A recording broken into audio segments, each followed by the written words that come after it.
Welcome to the Nerds and Friends podcast. Today we have a very special episode. I'm Josh Lindquist and I'm joined by my co-host Will Shaw. And today we are talking to filmmakers and writers Sean, Tyrik, and Juanita Quintero-Aviles. Did I say that right? Yes. Yes. Awesome. That's something I should have asked before we started the recording, but here we are. So, well, thank you so much for joining us at the podcast. I'm really excited to talk about your upcoming project, which will begin crowdfunding shortly. Is that correct? Actually, the crowdfunding has already started. So yes, thank you for having us, Josh. But yeah, the crowdfunding has already started, and we're at a good amount now, but we're still crowdfunding. So yeah. That's exciting. Well, to everyone joining us, this is for the short film Graduation Day, which is currently crowdfunding, and there'll be a link in the video and text as you're watching this, or if you're listening to it, it'll be in the episode description and the video description as well. So be sure to check it out. I'm sure you guys have plenty of fun, like perks and ways that people can access the short film in various ways the more they contribute once it's produced. So Yes. To talk a little bit about that. So we have a thank you credit. We also have a movie poster and one more, which I forget. What is the other one that we have? It was the Spotify playlist. Yes, a Spotify playlist. So there's just little things that you get if you help us and contribute to making this project. that's really cool. That's awesome. Thank you. Nice. Well, I guess as someone who's read the script, but I know for spoilers we can't discuss specifics. I read the script last night and I was really struck by just the raw emotion and the way that the characters had this connection that as a reader I was able to feel like just in the very early dialogue, even without too many facts about their relationship, I could feel kind of the back and forth. It was really well written, so I can't wait to see the finished product. But if you both want to talk about like the writing process, what made you think of this film, and like what your goals are with it, I guess that's a good starting point. Yeah. Sean, you can go ahead because you're the writer of the script. Thanks, Josh, for the kind words. I will tell you that the version I sent you, I mean, this is like a common theme with writers in general, but the version that gets sent out is only like the 17,000th version of the actual script. So it was me going back after every draft and just trying to make it more human as possible. I think our DP Tristan, he gave me great notes on how to make the earlier versions of the script. It was more of like a I don't want to say it was it. I reread the first version and it didn't seem as humane as I wanted the characters to feel, and it just felt like they were just talking and there wasn't like a real connection. So Tristan gave me some notes on how to make the relationship between the two more cohesive and also more awkward to build the foundation of their relationship. And so I honestly have to give like most of the credit to Tristan for giving me notes and making me see like basically making me read in between the lines and helping me develop the script more. So shout out to Tristan if you're gonna see this. Yeah, he's a great DP. That's awesome. Yeah, I think if I remember right, I think it was Neil Gaiman who said that the second draft of your script is so that people think you know what you were doing with your first draft. So I don't even want to call this one the second draft. It might have been like maybe the 9th or 10th. So yeah. I think that's what distinguishes people who have an interest and are a little more amateur from pros is once you're like past draft 3, that's when you're like, okay, you're putting in the work to make something marketable. So that's really cool. That's awesome. Thank you. Yeah. I think that's actually an important thing whenever you're dealing with an art product. A lot of times as a consumer, you forget that you're dealing with the final product and you're not really seeing everything that went into making that. Yeah, I can talk a bit more about that. So I mainly serve as producer on this project, and I'm really excited because it's the first project I've ever produced, but I'm mainly an actor, so I have a lot of experience like on set. And I think that as an actor, I really know what kind of set that I want to have and establish. And I think a big part of that was kind of, as you said, like you never know what goes on kind of behind the scenes. So Sean's been writing this incredible draft and I've been working on the location and the crew. And we have an amazing DP, Tristan, which I actually met him because I worked with him before. So we're so grateful to have him. So yeah, it's a lot of hard work, but I'm really excited. And it's going to be a small crew, but I think that we're all very talented. And I think mainly, we know what we want and we are kind of going to work hard and try to achieve that. That's awesome. Everyone, this episode of Nerds and Friends is brought to you by the honorable company of metalsmiths. If you go to www.puzzlering.co, you can find all kinds of cool rings, other metalworks, puzzles, and astrolabes, which we're going to do an interview with the owner, Sean Norsworthy, talking about what an astrolabe is. The history is fascinating. I met him and saw his booth at the Colorado Renaissance Festival recently. He has some amazing stuff. Can't wait for that episode. But in the meantime, if you go to www.puzzlering.co and use the promo code CO24, you can get a discount from the Nerds and Friends podcast. You'll be supporting us. You'll be supporting an awesome small business. So check it out, and thanks for watching. That's really cool. Yeah, and producing is such a challenge. I don't think anyone who's not in the industry realizes just how many moving parts there are. So, Yeah. are you also acting as one of the characters in the project? Yeah, so I will be playing Jesse in the project. So I'm very excited about that. But yeah, I think it's even before I produce anything, I feel like you hear the word producer and you have no idea like what it means. It's not until you really start, and you work alongside the writer and the TP and like the crew and the food and where you're gonna do it. But it's all been really fun. That's awesome. Well, Mm. Juanita, what drew you to this project initially to be more than just an actor playing part of the role, like really in this screenplay playing like half of the story? What made you want to go behind the camera and also be coordinating logistics and making the project come to life? Yeah, I think, well, it's something Sean and I've always wanted to do. We met on a film set, which is funny. And then we kind of met and we knew that we would, we just knew we would be like friends. Mhm. And we knew that one day we wanted to tell kind of our own story. Obviously, I feel like anything that you write and that you make, it's based on your own life, but it's also, you also want to add nuance and new things to it. But yeah, so I think that when we moved to Atlanta originally to pursue our acting careers, we were just like auditioning and acting and really just kind of getting into like the nitty and gritty of it. Like we realized like, oh, like this is what this world is like. And I think that's when I realized that I wanted to kind of share my own perspectives as well. Mhm. So that's really what drew me to the project, like wanting to kind of, even though I wasn't the writer on it, kind of give ideas and interpret them. And yeah, so I don't know if that answers your question. Oh, absolutely. No, that's a great answer. Yeah. But yeah, so that's what drew me to the project. And I just love like very like raw storytelling, like very simple. I really think that you can make a beautiful movie just like one background, like two people, and it can turn out wonderful. So Absolutely. Yeah. For And sure. sometimes I think like when you are working on a project, having fewer pieces that are kind of Mhm. trying to pull you in different directions can sometimes be a big benefit. Yes, for sure. I agree with you, and I will say I should probably should have said this earlier, but Juanita is playing Jess, and I am playing Tyler. I'm Oh, like that's acting in awesome. this as well, and Mhm. I'm also the writer, and I'm also producing it as well. And this is Oh me. wait, that's so funny. Did you guys not know that? I did not know. I met Sean through a networking group we're both in, and we That's set so this up funny. very last minute since the crowdfunding's going on currently. So I read Um, it last night. I didn't know who was playing the Okay, character, okay, so that's okay. awesome. Yeah.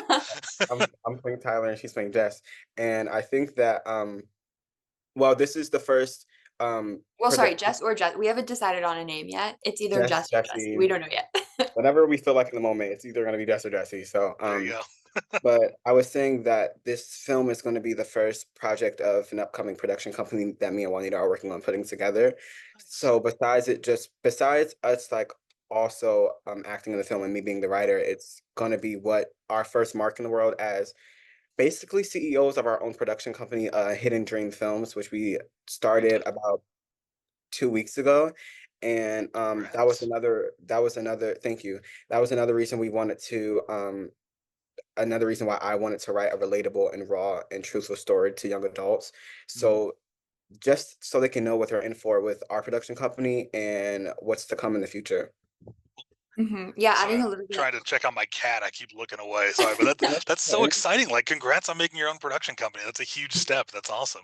Thank you so much. Yeah, I think adding into what Sean said, um, I think like why I wanted to do this, because to be honest, I was like terrified of making a film like producing anything. Like, and I want to talk about that because I feel like I always thought I was the only actor that was so terrified of like making my own work because I was scared that it would be bad, or I was scared that it would like, turn out horribly, or like, just like be like the worst thing ever. But I really just like one day I was like, I guess the worst that can happen is that it's a shitty film, but at least you made it, and yeah, like I think Sean and I have always leaned towards those really like those stories that represent us and like, young adults and what we want to see. So yeah, not only is this our first film, but we hope that it'll kind of set the tone for the work that we want to make in the future. That's awesome. Yeah, and I don't like cliche sayings too often, but I think in the entertainment industry, especially, that whole you miss 100% of the shots you don't take is so accurate. Like, Yeah. especially with acting too. Like, if you make your own stuff, even if it's not at the production quality you want, as long as it Mhm. showcases your performance, that's a huge like tool in your belt to help you get cast in bigger projects. and Yeah. and then starting a production company. Like, I actually started my own recently as well. We're producing our first project in Congratulations. 2 weeks, and I'm surprised my hairs haven't turned gray yet, but um, yeah, no, you got to start building your work so then you can get people to hire you as a client, and it's exciting and fulfilling work, but Yeah, difficult, I So feel like doing this, like the short amount of time I've been doing this, I've already learned so much. And I think that everything that you do teaches you something about the other thing. Like before, when I yep, was just an actor, I really like, even though I would be on sets and I would know the different positions, I never truly knew what went into it. So it's like I feel like if you're a producer, then you're a better actor, and if you're an actor, you're a better producer, and like the same 100%. goes with directing and DPing and all of that. So And writing too. Like, of course. yeah, Sean, I wanted to ask you, like, what made you want to write this story, and is this your first script, or have you done other types of writing before this? Actually, this is, I want to say, I've been writing actually, for fun since I want to say middle school, but Nice. I got into producing the late years of high school, like around junior senior year. That's when I started writing more seriously and started producing things as well. Um I actually, me and Juanita, the set we met on, it was for this pilot, I guess you would call it. I guess we'll call it. And I was supposed to be a co-writer on that, but everything fell through. And then I ended up directing Juanita on another project that we did later, like a year later, for a concept trailer Nice. for a pilot that I had wrote, which is still under construction. This isn't my first script. That answers that question. And then why I wanted to write this. I've always been a huge fan of works that I think one of our comps for the script that I'm writing now was Malcolm and Marie, Mhm. Booksmart, movies like that where you just have two people just totally opposite personalities just navigating their worlds that exist like together. Mhm. So when Juanita told me that she wanted to produce a film like that, then I just started brainstorming so many different ideas, and we want our production company to be catered towards young adults or just people of that demographic because Mhm. there's a lot of authentic films catered to that demographic because there's a lot of I don't want to say older people, but there's a lot of older people in writing rooms that have to deal with our generation and they just don't quite get it right. So Mhm. Yeah. so so we wanted to create authentic with a capital A and truthful stories that our generation can like relate to. So when Juanita told me that, then I got to writing and I sent her the first draft and she was like, Juanita's not great at getting notes. So she was like, oh my gosh, I love it. It was complete trash. But I'm she was not like, a writer, I will say. I think everything that he writes is beautiful. I she was like, oh my God, I love it. And then we got again, Tristan gave me notes and then I got to rework it again. Mhm. But if I can be completely honest, the script, there are moments in the script where um that are loosely like based off my events. Like at the end where they sing that song together. I had a best friend in high school. We used to walk around the hallways. We had a free period and we used to walk around the hallways and we used to sing that song all the time. And now it was bittersweet writing that moment because we don't talk anymore. We've lost contact. So I wanted to add that in the script to pay tribute to her and I still Mhm. love her. Like it's no like bad blood or anything, but we just grew apart. Things happened. It was high Mhm. school and we're older now. Right. I think throughout the whole script, I just wanted to capture the feeling and the essence of things will truly never go back to the way they were, but how can we make that feeling that we had last a little bit longer until it's all gone, you know? That's So a beautiful sentiment. I love that. thank you. Yeah. And I think you touched on something that's really important, because I do feel like, especially when we're dealing with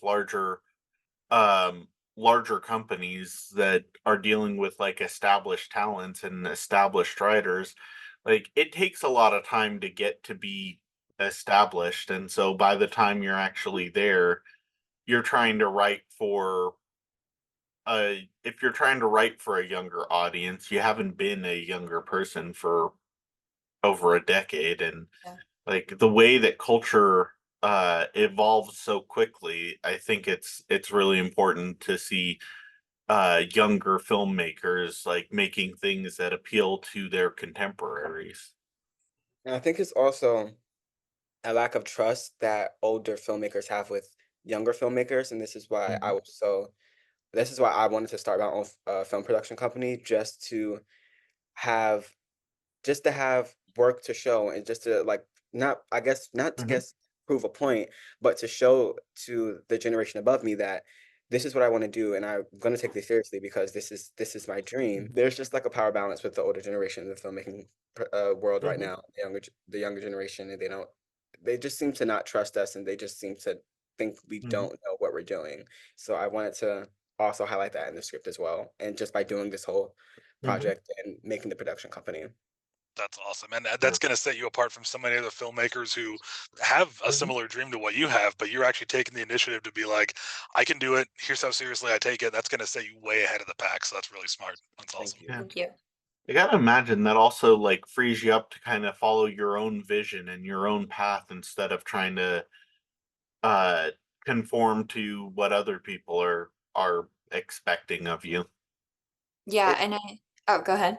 Go ahead, go ahead, go ahead. Oh, yeah, I think going back to the fear aspect, I don't know, I touch on it because I kind of like whoever's watching this, like I really want to like inspire other people because I feel like for so long I would like see actors and they would be like, "Oh, I'm producing this, I'm making this, I'm writing this." And I would be like, "How do you do that? Like, how do you have the time to like audition Mhm. and like go to like 10 callbacks, like, like cater to your agents and then like have time to like do this stuff?" Because I thought I like couldn't balance it. But I think it really came down to like what stories like do I want to tell and like what perspectives do I Mhm. want to share with the world.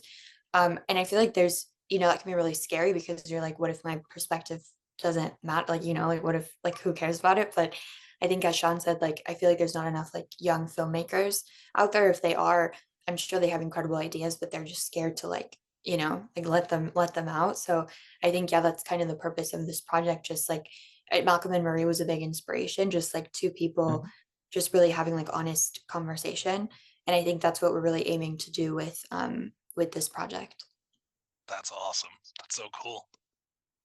Yeah. I had a question and it just slipped my mind. Will, what's your question? You guys are giving us such great answers. This is phenomenal. Yeah. Thank Well, you. I was going to ask if that's also the motivation of going the crowd funded route, instead of other funding opportunities. If you could just touch on that. Mhm. Sean, do you Mm, want to? okay. Um, I've had again, this isn't my first time producing and writing a script. Like I said, last spring, I think, is when we shot a concept trailer for a pilot that I had wrote, titled "The Fall of 1983." And I have a really bad habit of wanting to do everything myself when it comes to films and like any project that I've ever written. I also produced my senior year of high school. I produced a short film titled Unspoken, and I used my pizza delivery checks, and I like got crew, and I got like catering, and I paid for everything myself. And then I didn't learn my lesson because last spring I like paid for everything myself again. So when Mhm. it was time to look back and reevaluate everything, I was like, if I'm gonna do this again, I don't want to do this by myself. I need a team, and we're gonna need to have a good outreach to people, so people know that we're actually taking this seriously. So when I pitched the project to Juanita, she was like, "Okay, I've like, I've talked to people about the project, the script after she read it. She pitched it to people, and everyone was like, we need to start crowdfunding immediately because people were so interested in seeing the script be produced, developed. So then we got on the crowdfunding, and the people that said they were going to donate, they donated, they showed the love, and now we're just hoping to reach more people. So that was the point of the crowdfunding. But I also wanted to say I had a thought that I didn't want to slip my mind, so I'm going to say it. We were talking about younger filmmakers not basically hiding their dreams. That was also the inspiration of the name of our production company, Hidden Dreams, because again, a lot of young filmmakers, they have this subconscious drive, and they're like, I'm going to do this, I'm going to go for it, but then they look at the overall scope and they're like, this doesn't seem attainable, I don't think I can do this. So they kind of push the dream back into their mindscape, and there's like, I can't do this. So with Hidden Dreams, we wanted to highlight, like, hey, this dream is attainable. You may think it's a hidden dream. You may think it's far from your reach. You may think that it's not, you're not capable of doing this, but you can do it. As cliche as it sounds, you could honestly literally do anything you put your mind to. And that's what we want to highlight with our entire rollout of this production company and this film. So that's the thought I had. And I just didn't want it to slip my mind. So I wanted to say That's awesome and so Oh. motivating. I love it. That's great. Thank you. Yeah, it's always just fascinating to see like the intent behind like making these type of changes, and why form a company instead of trying to and do everything on your own instead of trying to get other people on board to believe in your vision, just doing it yourself. Especially like nowadays when everything is, all of the tools are so accessible, even if funding is not necessarily. Yeah, I think adding on to that, I go back to the fear because I don't know if maybe I'm like the only one, but even like doing everything yourself, like when Sean pitched me the project, I was like, okay, we can do it. Like, let's just like pay it ourselves. Like, we can make this. Like, I have a backyard. Like, we don't need anyone. We don't. But then like you actually start thinking about things, and you're like, oh wait, like the crew needs food. The crew needs this. That like, we have to pay the sound person. Like, we have to, so.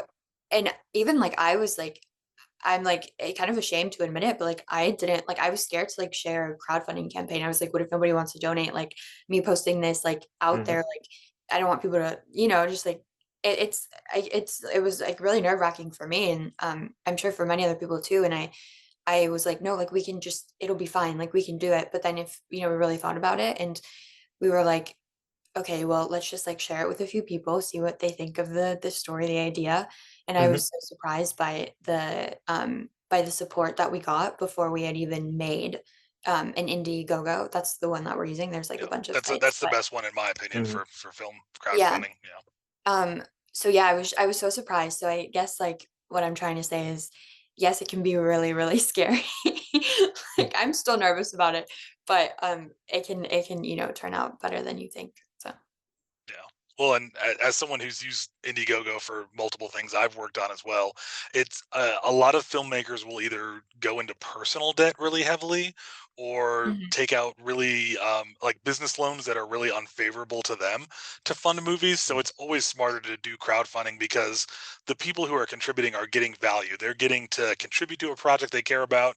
If they contribute enough, they're getting to see their name in the credits. Like that's special for a yeah, lot of people. And it's meaningful for sure. oh, totally. And I think there's so many people who want to be able to say that they had their name in the credits of a movie, but the film industry, as you both know, is so tough to get into, and it's so unstable and everything that this is a great way for people to, just get in as much as they want and not have to give it 100%, like those of us who are passionate about it. So I think crowdfunding is fantastic. And For sure. We were yeah, actually trying to use Seed and Spark before, but we were having so much trouble. I haven't So heard of that one. Oh my it, gosh, yeah. Our first one that we tried to make was a Seed and Spark, and I literally could not figure out how to use it for the life of me. Like I don't know what is wrong with it, but yeah, we ended up going with Indiegogo, and Yeah. it's been great. It's very easy to use, and Very easy. it works. That's awesome. Yeah. But I had a quick question for both of you. Like, what is your advice? Because a lot of people on the podcast, we have authors giving advice to aspiring authors and stuff like that. So, what is both of your advice to aspiring actors and aspiring producers? Like, what's the biggest piece of wisdom you've learned so far in your journeys? You wanna Okay, I want to say for I would speak for writers and actors and just creators in general. For writers, there's this saying that it's very it's a very old saying, and it resurfaces like every other week, and it's write what you know. And Mhm. I don't agree with that saying at all because I just nothing creative can come out of nothing creative and comfortable can come out of writing uncomfortable can come out of writing what you know. And I think if writing isn't uncomfortable, if you aren't writing a page and like slamming your laptop because you get jittery, then I don't think what you're writing is if it isn't moving you, I don't know how you think it's going to move other people. So I want to That's like a really tell good point. writers to one, mute out all the noise because you can make what you want to make. You don't have to write what you know. And then for actors, I will say that it is very important that you know for sure that you want to be an actor. You can't be inconsistent with it because inconsistencies lead to the downfall of so many opportunities. And two, you just have to believe in yourself. And I know that sounds so cliche. You just have to Mhm. want to do it. Like you have to drive and you have to want to do it. I do want to also debunk the theory that you have to have tough skin because you do not have to have tough skin. It's okay to cry. It is okay to be upset because you didn't book anything. Mhm. It is okay to be angry. It is okay. I want to debunk that theory. And I also want to say that um just just I have like so much thoughts right now that I just can't like I'm very like passionate about acting and Mhm. I just become overwhelmed with emotion because I don't think and I don't ever think anyone will comprehend acting like I do on my mind, and that's why it's hard because I can't fully explain how I think about acting, but I just want people to know that literally if you just believe in yourself and you have a hard drive, anything if you don't quit, I mean, you basically have won. If you quit, you Mhm. lost. If you don't quit, then you've won. So just don't give up and just believe in yourself. And there's it has to happen. You know, it has to happen. You have to book that film. You have to do something. It has to happen. I'm sorry, I'm rambling now, but I No, just this is No. all really good stuff. This is awesome. yeah. So yeah, and for producing as well, please don't be afraid to ask help. And that goes for any range in filmmaking. Please don't be afraid to ask help. Please don't be afraid to ask for feedback because as much as you're passionate about it, someone else is passionate about it, and they would Yep. kill to help you and kill to be a part of your team. So just don't be afraid to ask for help. And that's my feedback. Hopefully that's helpful to someone. That's excellent. Yeah. Thank you, Sean. That's great. Juanita, how about you? I'd love to hear your takes on acting and producing Yeah, and what you've learned so far.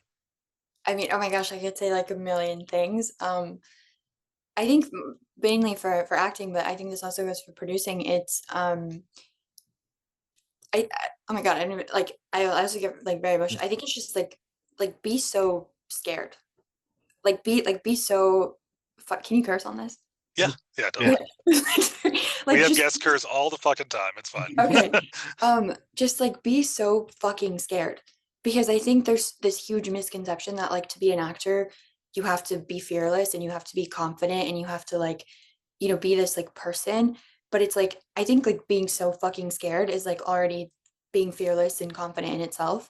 And I think that like so like I would like beat myself up because for years and be like, I can't do this, like I can't do this, like I don't have that like energy, like I don't, I don't like carry myself like this, I can't do this, like I would walk into every audition and literally want to like leave, like cry and just like I hated it, like I honestly would like hate it sometimes.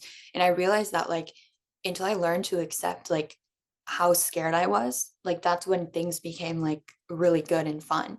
because I would just like use that. Like I would go into every audition and I would be like, I'm really fucking scared and I don't know what's gonna happen, but like that's what's gonna fuel my work and that's what's gonna you know, make me feel something. And I think another thing that I heard once that I love, I don't know who said this, something that I saw online was like, if you go into like an audition or like on set or anything, and you just like feel any type of emotion at all, like you've already won. Yeah. You know, it's like I don't, and oh my God, I'm really trying to remember what he said, but it was like, I think it was like when actors go into an audition and they could do the scene so wrong, like they could do the opposite of what the scene is. But if like if something was there, then like that's enough. And I think that's another thing. Like I think really like if you have a heart, like that's enough. Like that's enough for you to like make beautiful work and like move other people. And I think that's a huge theme that like I'm still working on, and I'm sure many actors are. It's like believing that you really are enough. And like I don't believe that every day. I really don't. But like, you know, it's so much easier to say it out, you know, to say it to other people than believe it yourself. But yeah, it's like I think until I started to accept that like I was so scared of this, that's when like I things started to get better and I was swimming more comfortably. So That's awesome. yeah. Well, this is kind of a question to piggyback on what you've both said about acting. It's a little bit of a tangent, but we always joke that we should call this podcast Nerds and Tangents Oh, go instead of ahead. Nerds and Friends. But I was wondering, like, for me, I've recently been taking acting more seriously, and I've actually the last few months I've paid all my bills with acting paychecks, which is super weird. I never thought I'd be able to do Incredible. that, but yeah, it's awesome. And so something I've been learning though is that actually my work in therapy personally and learning to really harness my emotions for acting has been a really interesting relationship. And I wanted to ask you both how, like, kind of what your process is for characters that are vastly different from yourself and how you approach the kind of inner monologue and emotion when you're playing characters. I'm just kind of curious about both of your approaches to characters like that. Yeah. Go ahead, Sean. Okay. Um, okay. My process is it differs with each character because some I have to tend to other characters than I have like other characters. Like I really don't like talking about myself or my work because it's not embarrassing. I just don't like talking about it. But I was a part of this film, and there was this younger boy who was trauma bound, and he developed a stutter. So learning this, I did research on stutters and what the different type of stutters and what causes stutters and just all the information I can find on that. And then I want to say a couple of weeks before filming, I embodied the stutter and I spoke with the stutter until filming, and even on set, I would speak with the stutter just to fully embody the character. And I think that is different because the story that I'm referring to, um it was a very emotionally taxing story, and I had to learn how to separate myself from it when I wasn't filming. So for a character like that, it would be just study, study, study, and then when it was time to let go, it was just to let go. But something like Yeah, a project like Graduation Day, because Tyler and Jess are loosely based off of me and Juanita, it's just a matter of me doing more work on myself and figuring out what I can bring to Tyler that is living in my subconscious right now. Things cool. that That's cool. I'm not aware of, things I'm not conscious of, but through writing this and through reading it back and forth with Juanita and just talking to my friends, how can I be more of myself through Tyler? That's awesome. That's really cool. Thank you. I think for me, well, yeah, I think number one, like, you know, every character is different. I feel like everyone says that, but you know, some of them you can just read the line and you'll be like, okay, like I know what this is. Yeah. But I think that for me, like, and something I'm still working on is learning that like you have to like accept who you are. And I don't mean that like you have to like, you know, that phrase like you have to love yourself, like, but it's like I feel like when people get characters that are very different from them, they think obviously how can I like become this? What can I do? Like what can I study? What can I like, you know, like they try to do everything in their mind to like be because you know, as actors, I feel like actors are very productive people. Like you want to like do something to achieve something else, right? Yeah. Um, and so I feel like everyone will try so hard to like become this character, But I think like if you just sat down with a script and you were like, well, I already am this character, you know, it's like I already am this person. So it's like you really, there's not like obviously studying is very important. Like that's a big part of my process. But I think also just like knowing in the back of your mind that like you already are this and you already can do this, you know? Yeah. Yeah, I wish there was like, I'm trying to see like more I can say about that. But yeah, I think it just goes back to like, you know, just accepting that like you're enough and like even, and I also think that like you have to be a little delusional to be an actor in the sense that like you just have to like tell yourself that you can do this. Like there's literally been times where I've been on a set and like before I've literally been like, I don't know like what's going on. Like I did all this research, I did all this studying, like I'm supposed to know this character like the back of my hand. But if you're just like, I don't know anything, but I'm just gonna go in there and like just like be me, like I, you know, it's like, Yeah. I think it's funny. I had a teacher once, an acting teacher who told me, and this is like literally I think about this every day, like this phrase, like before an audition, before like I go on set, before I do anything. The phrase is acting is like God, you never figure it out. And that phrase, like, I don't know, it might be a stupid phrase, but it helps me so much because I feel like for so long I would try to figure everything out. Like I wanted to like do the studying, I wanted to like do the notes. I literally just wanted to I wanted to have it all figured out. Like I wanted to know this person incredibly. But it's like you could like start rolling and everything just like, you know, just kind of Sean said, like you just have to let it go because you're not gonna be thinking about any of that. So literally sometimes I'll just be like, acting is like God. You never figure it out. You just have to like accept that and like go with it. Like you'll never really know anything. That's awesome. Well, and like you both said, every character is different, but also every actor is different. So like For sure. everyone's method and like their kind of the way they approach the craft is different, which is why you can get so many awesome results. You know, Yeah, that's really cool. for sure. Can And I I just ask? think it helps kind of take some of the pressure off, you know, Yeah. um, thinking like that. Cause yeah, it's like everyone has such a different process and like there's like a million ways you can go about, you know, and especially like acting classes, I think are interesting because some of them will try to sell you like a certain method or like a certain approach. And it's like, I don't think any acting class can do that because every single person is different. Like no one actor's process is the same. So I just think kind of thinking that like, oh, I'll never really figure it out. I'm just gonna do my best work. It kind of like, you know, it makes you, I don't know, it makes me feel better. It brings me comfort. I don't know if it brings anyone else. Yeah.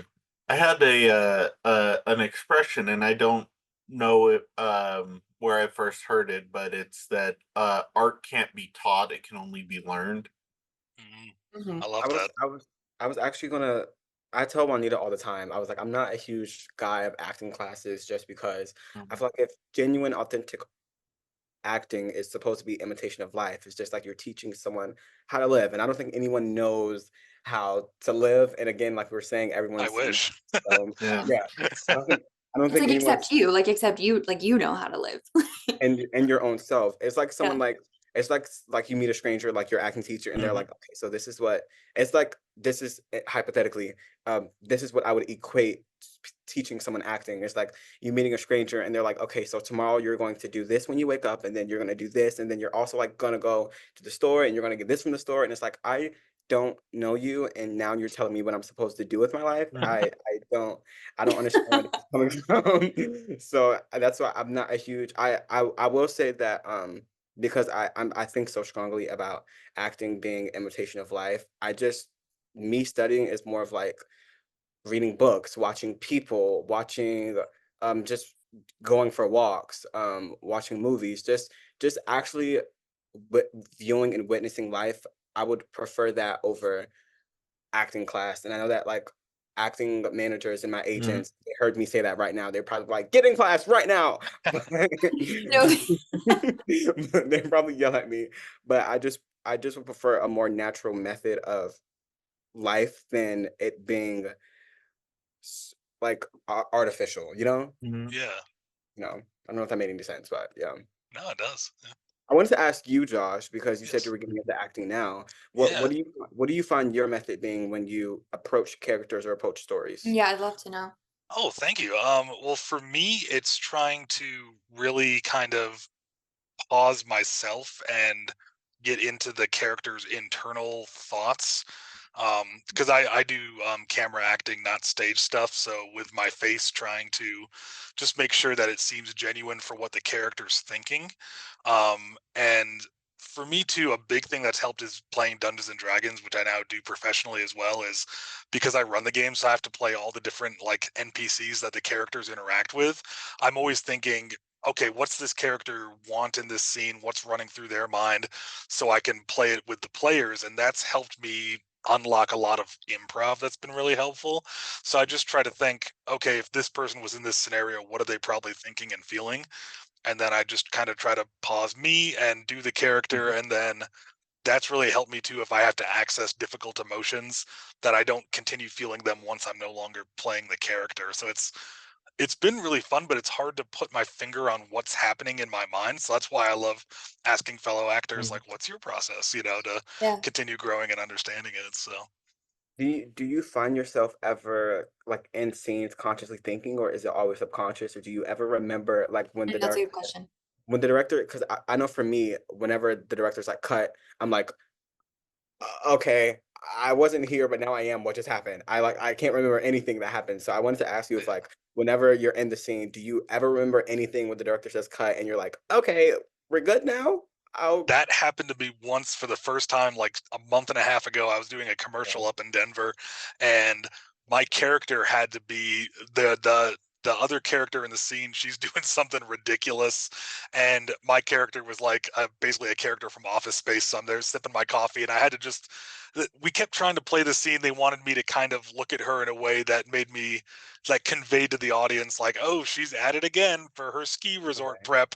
I got to be vague for the commercial, um, but it wasn't really working. So they were like, just think nothing. And I almost like went into a meditative state, and then they yelled cut. And I was like, how long's it been? Like, what happened? But that's only happened to me once. Normally, I'm pretty conscious of what I'm manufacturing as the character. So I hope I learned to be a little more subconscious and fluid with it. But yeah, That's awesome. That's thanks. I'm also like a huge fan of hearing about other actors, their experiences on set Mhm. and their different methods when on set and even like prep work before they get on set. So that's really cool Yeah, to hear. yeah, that's awesome. Yeah. One thing I want to start doing, because I think one of my weakest or greatest opportunities for improvement as an actor is kind of like my relationship to the environment around me. So like Mhm. blocking always is a little bit of a challenge for me to figure out. So I want to start doing either dance or martial arts so I have a better relationship between my mind and body. And a lot of actors I've talked to also do something physical like that outside of acting to kind of keep that connection strong. So I that's will something I like to say work on. I will say I'm a theater kid, and I feel like Yeah. theater it helps a lot with blocking and just knowing what to do with your body when you're not when the attention necessarily isn't on you. So I will say if Yep. you have like any theaters around you, definitely try to like sign up because they Oh, that's a definitely good. Yeah, just volunteer and do some stuff. That's a great yeah. idea. Yeah. Yeah, I'm definitely like the opposite. Like when I started acting, I started immediately with film. Oh, cool. And I'm actually working on my first play right now. Oh, Which congrats. is so funny because I've only ever done film. Thank you. But yeah, that's something that like I really had to learn. And it's funny Yeah. because I was a ballet dancer my whole life. And people would always assume that I had very good like mind and body, like coordination, or I would just like be aware. But like blocking an environment is something that I still really struggle with and like work on. But I think it's fine. I think it's because I was a ballet dancer, so everything was very like, very strict and like restricted. Choreographed. Yeah. So that's always funny because I feel like people assume that like I like know what I'm doing, but I'm like, no. Yeah. The I same got boat. traumatized because I was on a TV show when I lived in LA. It was 911 Lone Star with Rob Lowe, and I was a background Oh, actor in awesome. that. And we had a scene where like a tent at a wedding falls down, and we're all running. And then Rob Lowe and his paramedic team come and treated us. And so we had to flee this tent, and it was an actual practical effect where it falls. And so Uh-huh. they had stunt performers kind of getting launched out of it and then rolling amongst the background running. And we did it one time, and I almost bumped into one of the stunt actors because we had kind of our paths, and I varied slightly because the camera was kind of close to us, so they wanted Yeah. us acting scared, and a bunch of us had food poisoning conditioning, so we had fake vomit Oh tubes my and gosh. everything. And I just remember the stunt actor looked at me and was like, "You almost bumped into me. Don't fucking do that again." And I was like, "I'm sorry." And so I've been like so traumatized about blocking ever since then, Oh my especially when there's gosh. stunts around me. I'm like, "Ah." So yeah, No, I definitely would say being in theater helped because I was always doing something, and even if I wasn't on stage, I was always either blocking off stage with actors who aren't in the scene or practicing vocals. And I think it also helps because I feel like I say this, I was talking to my friend about this the other day actually, and I don't want to sound like one of those like woke actors or like one of those actors who are just like, I'm an actor. But I do think that theater is a more raw interpretation of acting. And I think being in that setting, you kind of have like, you don't have a choice but to find something to do. So it's not like with film acting. When I was just in a musical last two months ago, 2 months ago, and I was so scared because I hadn't done musical theater for a while up until that point, and I had just been doing film, and I had been training in film. So when it was time to go back to the theater, director kept saying, speak up," because with theater, like the yeah, movements have to be big, and with film, it's more like it's more intimate and it's like the Yeah. camera's right at your face. But with theater, you have to like convey to audiences way back. yeah, So I had to like break the film off of me and just yeah, snap back into my theater mindset, which was like really hard to do because it was every rehearsal. Josh, the director, was like, I can't hear you. I can't hear you. Speak up. Speak up. And he's nice, but he was like he was a theater director and he was trying to yeah, get things done. So he was like, I can't hear you. I can hear you. And then after rehearsal, he'd be like, was I being mean to you? And we're like, no, it's fine. I need to speak up. So don't worry about it. Keep yelling at me. Keep yelling at me. And then he would keep yelling at me until I was tired of him Mhm. yelling at me. And I just started screaming. And he'd be like, not that loud, but we're getting somewhere. We're getting somewhere.